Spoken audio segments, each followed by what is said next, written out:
The most requested video I've had on YouTube or Instagram or wherever is how to brush a duck blind. So we're gonna go through the process with you guys today.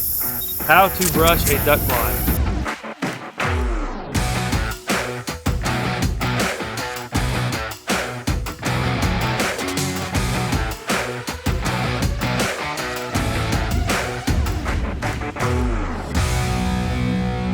Well, step one here is gloves.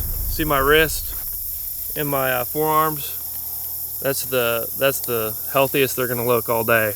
We'll show you guys at the end of the day what they're gonna look like. It's gonna be all scratched up, be blood red. But step one is gloves. Get your gloves. Step two is camo. Here we are in the Mississippi river bottoms. We're cutting smartweed. It's my favorite camo because it's easy to cut. It's easy to pick up. River vine, you got to bust your ass to get. But here you are, smartweed. This stuff all turns reddish brown, and it looks exactly like river vine, what grows on these willows.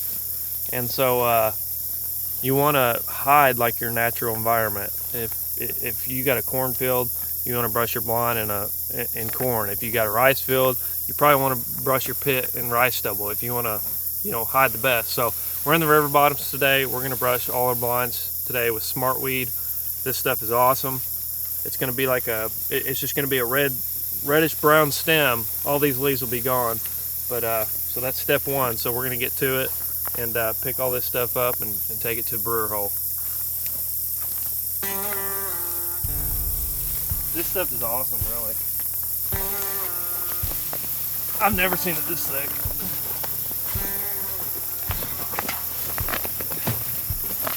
If step three is not cover up the zip ties, Parker, or were you wanting to cover them up? That's why I was put it on Parker. I ain't that worried about it. We put it at the back. Gotta get some of it off the trailer before we zip tie it anyway. Last year we almost picked up a cottonmouth. Hopefully it doesn't happen this year. We're not near water, so. Thought the snakes were a myth down here. Not anymore.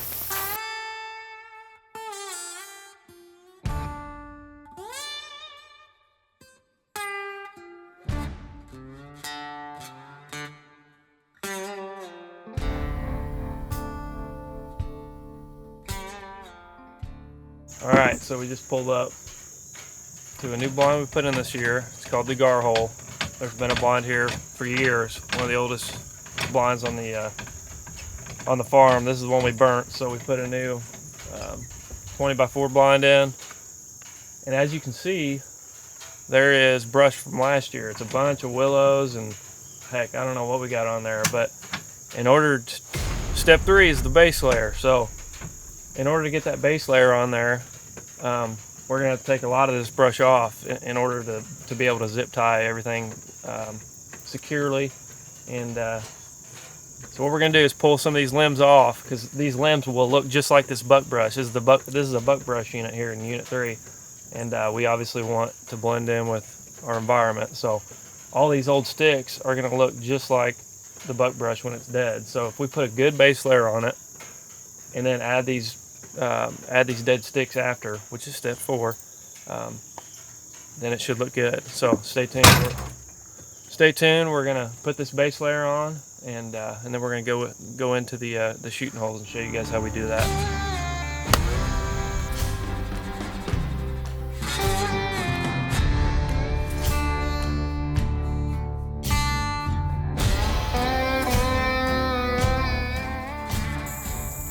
We're putting the base layer on. Sun's coming out.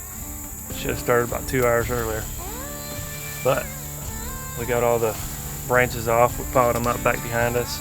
We're gonna put the base layer of smartweed on, and then the sticks behind it, hopefully. So stick with us. I forgot what step we're on. 4. I think. Are we on 4? 4. Because 3 was establishing a good base layer. Good base layer. Good. We got one guy that's listening. Step 4, which it's really not a step, but it's just a piece of advice. Don't do your shooting holes and start blocking all your shooting holes up until you do the roof. That way, when Brian hands me this camo, everything's out of the way, and I can just throw it up to whoever the guy is up on the roof. So I guess step 4 is you got to breast the roof before you do the shooting holes. But we got a good piece of advice for you guys on the shooting holes. You're gonna like it. Stick with us. On step 5, huh?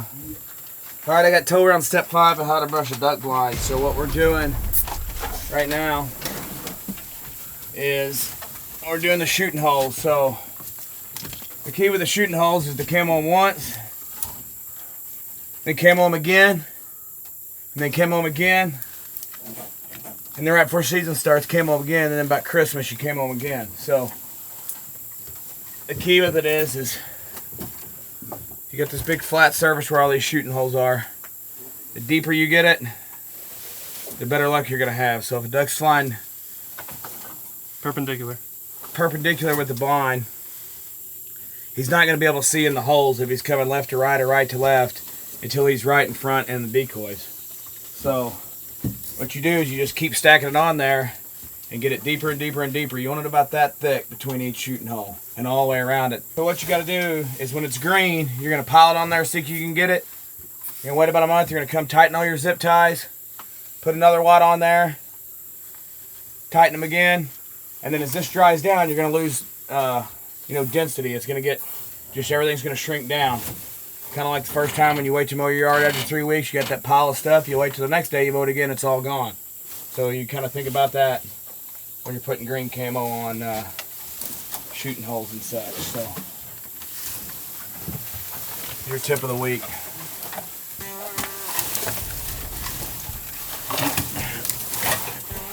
You need some giant zip ties for that. Yeah. Damn genius.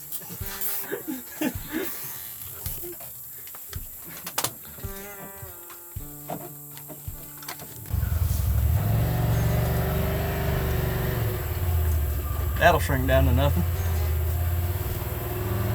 4 more goes of that, and it'll be good. 20 minutes ago, we were seeing sunlight.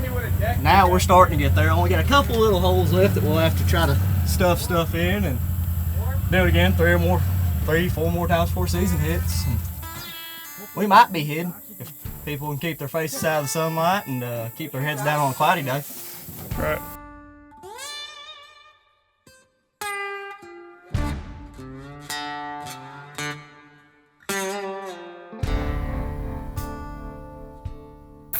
We all have thought about a lot of steps that we've missed that we haven't told you guys. I would say step 6, which really should be probably step 1 or 2, is clear out the wasp. I was brushing the face holes and I had 3 come right at me. Scared me to death. We don't do wasp around here. Is this possible? How is this possible? Why? Why, God? Oh! Ow! So we're about to go back to the parking lot and get the wasp spray. I would say step 7, which should probably be step 3 or 4. Well, it should be step 1. There's a lot of step 1s, but step 7 is wear a long sleeve. Here I am. I am burning up. The sun's hitting me. I'm itching like crazy. These guys, I was making fun of them at first for them wearing long pants, but I think next time I'm literally gonna wear a full paint suit. But let's see, step 8. Step 8 is aloe vera on your wrist. Step 9 anymore, Parker or Brian? Waders and an Appalachia hoodie. Waders and a giant hoodie. If you're doing it for you to personally hunt, keep a good list of the amount of people who come and help you so you know who to invite whenever it comes duck season. Which it doesn't apply here because... And hopefully their arms aren't burning. Different game here. Yeah, but if you're going to a normal private farm that doesn't guide duck hunts, show up on work day. Don't be that guy that doesn't show up. But yeah, here we are. It's 95 degrees. The sun's coming out, and it's starting to get miserable out. And we figured we'd finish the rest of this base layer on this blind so we can go cook lunch. So stick with us. What's up, guys? Little blind tip of the week. So yesterday we talked a little bit about how much camo between your holes. So whoop. Whoop. So what we got here is 2 24-inch zip ties tied together. tight as it can get. So I'd say you got like 18 inches between each hole. Of course, this is going to shrink up because it's green, but it's a great place to start. We're going to show you all the way around this blind. This thing's 30 foot long, 20 foot wide. So here we go. It's almost done. River vine. Touch of willows on the roof. Pretty good. God almighty, I put a bunch on there, didn't I? Choose the days and hours you want to work. Bring your motivated self to start a new opportunity with